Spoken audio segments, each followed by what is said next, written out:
राधे राधे, जय माता दी। आप सभी को दुर्गा अष्टमी और नवमी की हार्दिक शुभकामनाएं।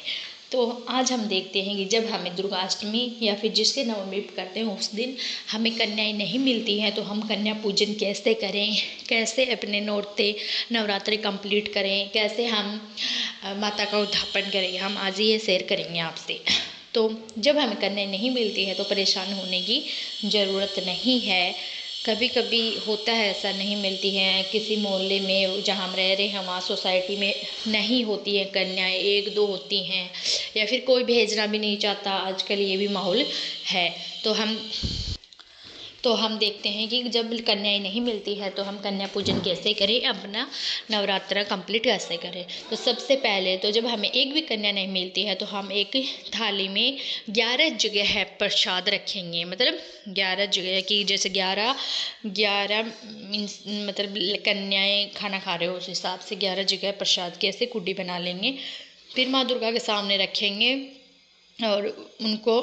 भोग लगा देंगे और माता में ही 11 कन्याओं के 9 स्वरूप के दर्शन करेंगे और माता के सामने हाथ जोड़ेंगे कि हे माता, आप हमसे जो भी पूजा में गलती उनको माफ़ करें और अपने आशीर्वाद बनाए रखें। और हमें जैसे जैसे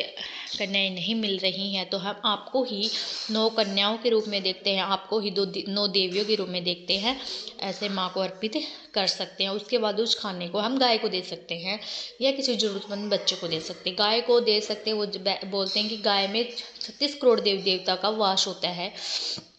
तो हम गाय को पूज्य मानते हैं, गाय हमको माँ का स्वरूप मानते हैं, तो हम गाय को वो खिलाकर और जो दक्षिणा हमें सोचा कि हम दक्षिणा कन्याओं को ये देंगे, वो हम उनके रुपए या फिर उन रुपए का चारा ऐसे हम गौशाला में दान कर सकते हैं। या फिर किसी ज़रूरतमंद बच्चे हों, जैसे उनको कुछ काम, उनकी यूजफुल चीज़ें ला के दे, जैसे पढ़ने वाले हों तो उनको बुक्स या बैग ड्रेस ऐसे ला कर दे सकते हैं, तो माता रानी प्रसन्न रहेगी उसमें। क्योंकि ऐसे बोलते हैं कि मानव सेवा ही सबसे बड़ी सेवा है,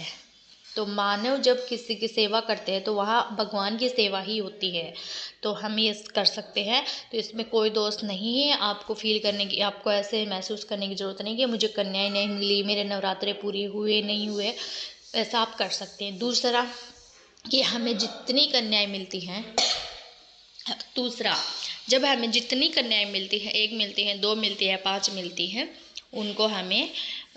सम्मान पूर्वक विराजमान करना है पहले तो आसन पे, फिर उनके पैर धोने हैं, बहुत ज़रूरी है ये। अगर आपको कन्या मिल रही है तो आप ये ज़रूर कीजिएगा, उनके पैर धोइएगा, उनके तिलक कीजिए और कलावा बांधिए, फिर उनको प्रसाद खिलाइए, फिर उनको दक्षिणा दीजिए, ठीक है, ये कीजिए। फिर जितनी कन्या नहीं मिली हैं, जैसे हमें 9 करनी है कन्याएं और आपको 2 मिली है, 5 मिली है, तो बाकी जितनी है वो नहीं मिली है, उनका आप ऐसे ही भोग, जैसे मैंने पहले बताया, एक थाली में निकालिए, भोग रखिए और फिर वो गाय को दे दीजिए।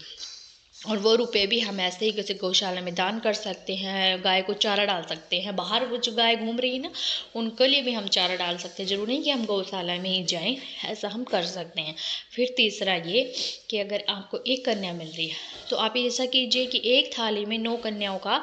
अलग अलग कीजिए और उस कन्या को ही सब 9 जगहों में से थोड़ा थोड़ा थोड़ा थोड़ा खिला दीजिए और हाथ जोड़ के बोले कि हे माता, मैंने 1 कन्या में ही 9 कन्याओं के स्वरूप को देखा है, मान लिया है, ऐसे करके आप उनको फिर वो प्रसाद, जैसे वो बच्ची है वो जितना खा सके खाए, उसके बाद जो बच गया वो आप बाहर फिर से किसी गाय को दे सकते हैं और रुपए भी इससे भी किसी ज़रूरतमंद बच्चे को कुछ दे सकते हैं, या फिर गौशाला में दान कर सकते हैं, या फिर बाहर घूम रही गाय को आप उनसे चारा डाल सकते हैं।